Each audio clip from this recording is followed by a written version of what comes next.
What's up, guys? Do you find yourself struggling in Rainbow Six Siege?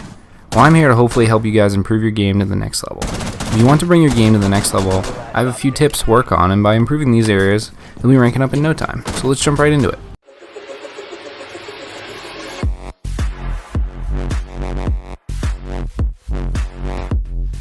Communication is one of the most underrated and most common problems between low-ranked players and even some high-ranked players. As most of us know from experience, good or bad communication can be the difference between a win or a loss. Rainbow Six Siege is a team-based game of breach and clear and tactical strategy. By properly communicating, your team will have a much easier time winning games. It's important to note there's bad communication and too much communication. As most experienced players know, sound is an important role in the game. When you or your team is communicating anything, you're putting extra sound on top of the game, making it much harder to hear and listen to enemy footsteps, shooting, or other callouts. Because of this, callouts should be precise and to the point. For instance, he's an objective behind B. Hard right, Thermite. Valkyrie is roaming downstairs. There are many forms of bad communication, like getting upset after dying, or making a callout but stating it in a full story for 30 seconds, or calling out non-important information, which are usually situational. But, for instance, my drone is in the best spot ever, or like when there's a 1v1 and your teammate's trying to listen, and by urge you state, he's in front of you. Like, excuse my language, but no fucking shit.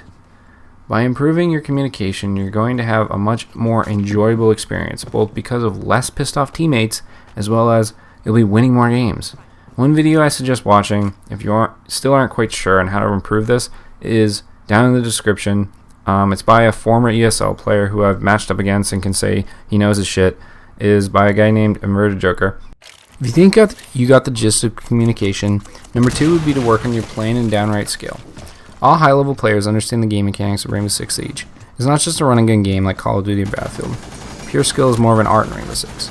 Crosshair placement, flicking ability, peeking, timing, patience, equipment usage, and even listening to sounds all play a major role in a player's skill rating. Most decent skill-based players on any platform can get themselves a few kills around without working on these skills. Then they question why they're stuck in mid-tier gold and can't get past the platinum wall. I suggest focus on crosshair placement first, anticipating enemy movement, leaving crosshairs close to the head level, and reacting to the situation. If you got that down, understanding Peeker's advantage is going to be a huge step in improvement. Even though Serenity 17's video is 2 years old, he explains this well, and there's a link in the description for his video. I suggest checking it out because it'll improve your overall personal skill level. His basic explanation he uses is due to latency lag in the game, which is when a player moves quickly and he produces a larger lag time between when the enemy sees him.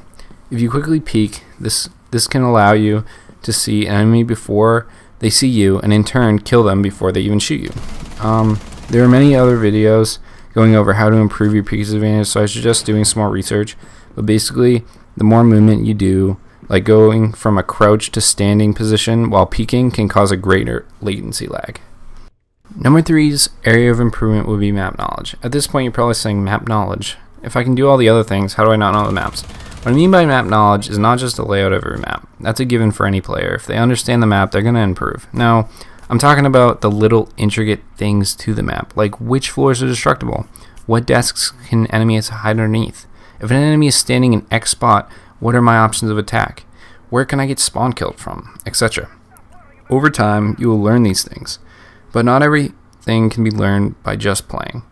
Watching some Pro League videos may help show you the endless new ways and tactics of attack. A channel I suggest looking into is Coconut Bra Gaming, who posts every new tactic a Pro League player does on Rainbow Six Siege.